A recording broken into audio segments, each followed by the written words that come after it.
What's up, everybody? My name is Jacob, and today I want to talk to you about creativity. Because there's so many different ways to be creative, right? You could be like a creative actor. Alas, poor Yorick. I knew him well. Who's Yorick? You got the wrong skull, kid. Oh. You could be a creative dresser.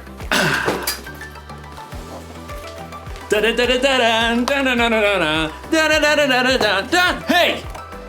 You could be like a creative, I don't know, scientist?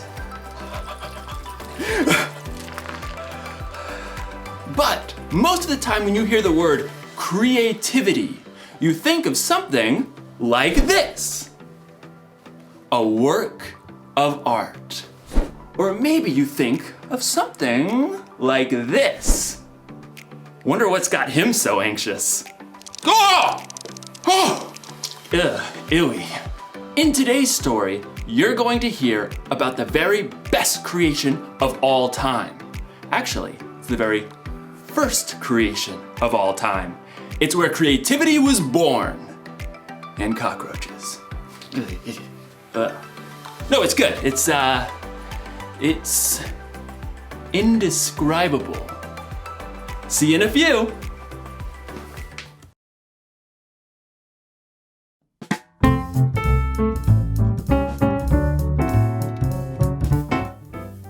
Hello, I'm John, and welcome back to The Joy of Sculpting, where we take beautiful things and make even more beautiful things out of them. Let's take this sculpture of my co-host, Brandon. Isn't that lovely? So lifelike, his eyes, his hair. The detail really is marvelous. But what if we could make something new out of it?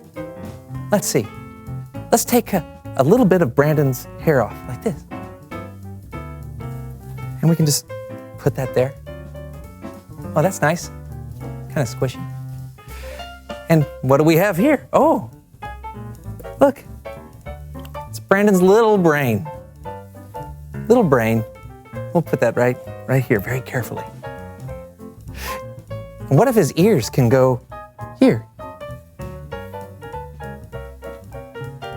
There you go. Now let's take Brandon's happy eyes. And we can put those eyes, put them right here. Look at those wonderful eyes. Looking right back at you. What have these eyes seen? I don't know. Just put those right there. Now, what can we make with what's left? I think I have an idea. What if we make an edge right there? Yeah, and an edge right here. Well, that's nice. How about here? Oh, that's nice. Or how about here? Hey, I'm starting to see something. Here we go. Let's just use the board for extra pressure. Isn't that beautiful? It's a brick. You could build a big, beautiful house out of this brick. That's how strong it is. Hey, John, have you seen my self-sculpture? I've been looking for it. How nice.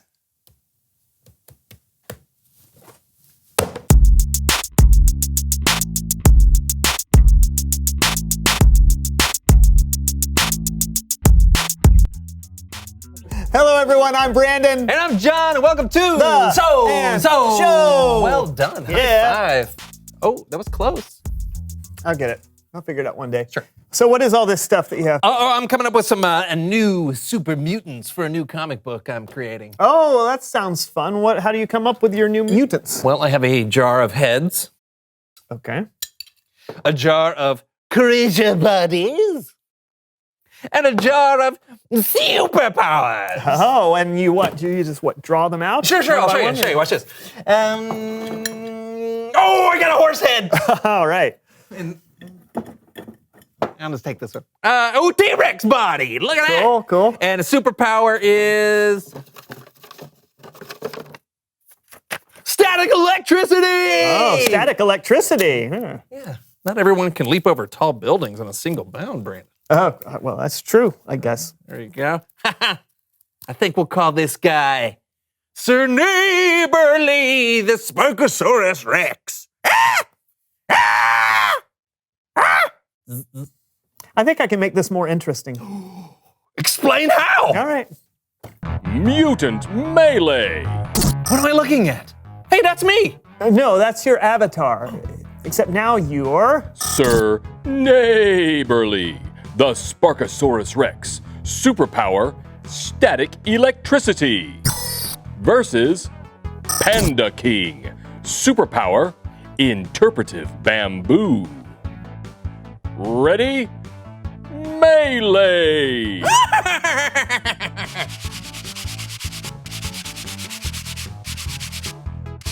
It's working! Static electricity! Ow. Ow! My turn. What are you doing? Music.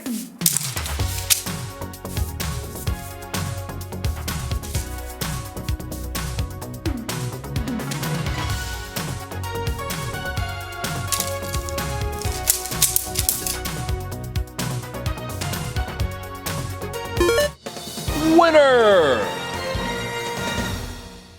Round 2. All right. Who am I going to be this time?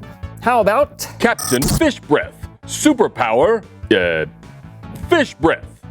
Versus Bat Boy. Superpower, can fly. As long as he doesn't realize he's in the air. What does he mean I can only fly unless I realize I'm in the air? Ready? Melee! Ah! I'm flying! Oh, no! Oh!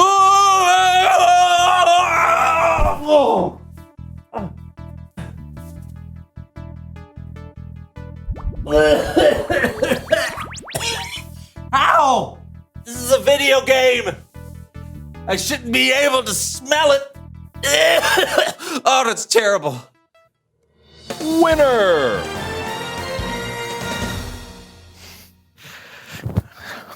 Oh, it still stinks.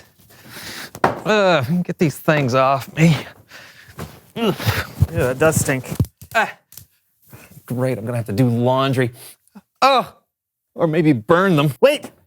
Before you do that, it's Bible story time with Kellen.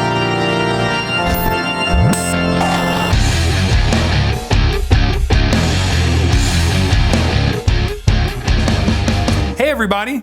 What's up, Kellen? Not much. Say, what do you got there? Laundry from our game of Mutant Melee. Cool. Do you mind if I use it for the story? Oh, sure thing. Thanks. Our story starts with the very first verse of the very first chapter of the very first book of the Bible. Genesis chapter 1, verse 1. In the beginning, God created the heavens and the earth. The earth didn't have any shape. There was darkness over the surface of the waves. The Spirit of God was hovering over the waters. God said, "Let there be light," and there was light. God saw that the light was good. He separated the light from the darkness and called the light day and the darkness night. How's that for a beginning? And that was just day one. On the second day, God made the sky. God said, "Let there be a huge space between the waters." And that's exactly what happened. And God called the huge space sky. That was day 2. But it was the next day when God's creativity really took root. God said, "Let the water under the sky be gathered into one place. Let the dry ground appear." God called the dry ground land. Then God said, "Let the land produce plants," and trees and plants and flowers sprung out of the ground. And God saw that it was good. That closes the book on day 3. But God wasn't finished. He had a whole sky to fill. God said, "Let there be lights in the huge space of the sky." And so the stars were created. And then God made the moon to rule over the night. He made the sun to rule over the day. And God saw that it was good. Day 4. Boom! Sun, moon, and stars. Without them, we wouldn't know what time of day it was. Think about that. Okay, stop thinking. Things are about to get wild. God said, "Let the seas be filled with living things." So God created every kind of living thing that fills the oceans.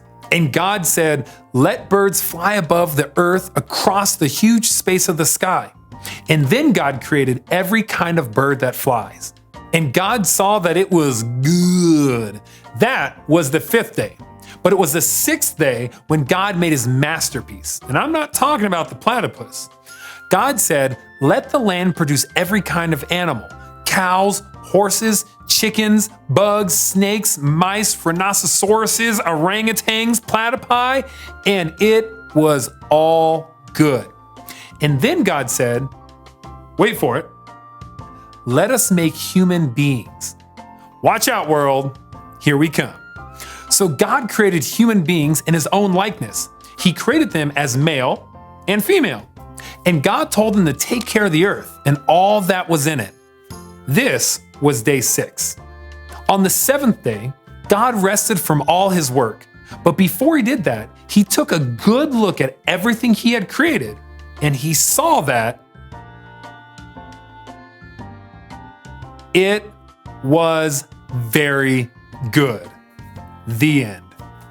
That was incredible. It really is incredible when you think about all the things God created. I mean, whether it's a huge planet in space or a tiny little eyelash. Like, oh, Ow. make a wish. No, you are so weird. What? Get that away from me. Yeah, there's really no limit to God's creativity. You can find it anywhere. I found it sitting right next to me. Aww. Thanks for the story, Kellen. You got it. See you guys next time. Later. See ya. What a great story. Yeah, I Love it. loved how my gym shorts turned into an orangutan. Yeah. Yeah, that's what I took from the story too. Yeah. Reveal the question. Awesome. Where do you see God's creativity? Yeah, do you see it in a stream flowing through the woods? Or in a star that's over 100 miles away? Yeah, except stars are like millions of miles away, John. So, over 100, right? Right. Talk about it with each other. Where do you see God's creativity? And we will see you next time on the So-and-so Show. It's right there. You can read it. It's in gold.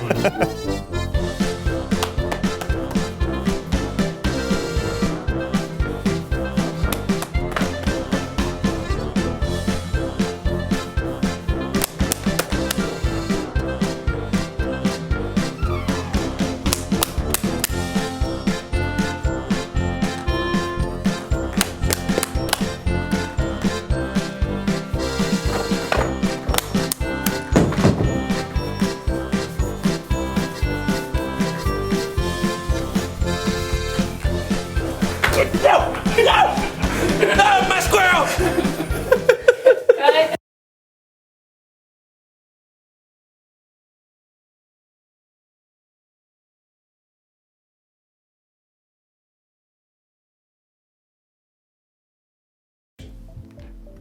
Okay, I just thought of another way to describe creativity. Creativity is imagining what you could do because you were made in God's image. I mean, God created everything, right? He made the stars and the planets and the mountains and the oceans. He made dogs and cats and elephants and ostriches. But when he made us, it got personal. God made us so that we think and feel and act tiny bit like him. We are made in his image. So check it. Imagine looking at yourself in a mirror. That's what God is like. And no, I'm not saying that he has the same hairstyle or eye color, but look a little bit closer. There's imagination behind your eyes. You have a smile that could encourage someone when they're feeling down. And your hands that could help someone lift a heavy load. Ugh. All right. There's no limit to what God can do through you. That's because there's no limit to God's creativity. That's the one thing to remember today. There's no limit to God's creativity. Seriously, take a look this week at the things God has made and let it blow your mind. Look at the stars in the sky and think about how it could take literally millions of years just to visit one up close. Listen to the sounds outside your window at night and let yourself wonder, how do crickets make that noise anyway? And then look really close in the mirror and see how unique you are. See the color and feel the texture of your skin. Look deep in the reflection of your eyes to see a God that made you and loves you more than you could even imagine. That should give us all a lot to think about.